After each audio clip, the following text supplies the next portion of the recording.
8 месеци затвор доби екс-директорот на затворот во Шутка Филип Андов Сокол, обвинет за злоупотреба на службената положба. А на 6 затворски полицајци кривичен им пресуди условна казна. Обвинети се дека им овозможиле на 5 осуденици во 9 наврати незаконски да бидат спроведени до нивните домови, без да се почитува процедурата. Андов, кој е член на извршниот одбор на СДСМ, гледа политичка позадина во целиот случај. Тврди дека ниту сведоците на обвинителството не ја потврдиле тезата на обвинението, а судот не направил разлика меѓу молба за излегување од затворот со спровод од погодности за кои одлучува комисија.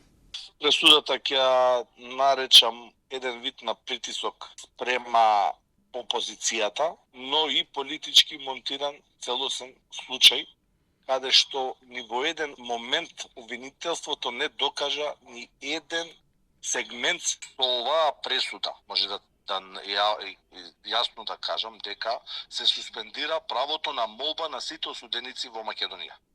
Одбраната ќе се жали на пресудата. Од обвинителството за гонење, организиран криминал и корупција ќе се произнесат откако ќе го прочитаат образложението на пресудата.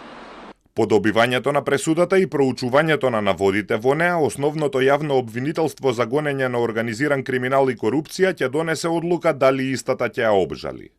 Судењето почна на крајот од летото. Обвинетите негираа вина, а екс-директорот тврдеше дека сите работеле законски и дека не ја ставиле во ризик безбедноста на затворот.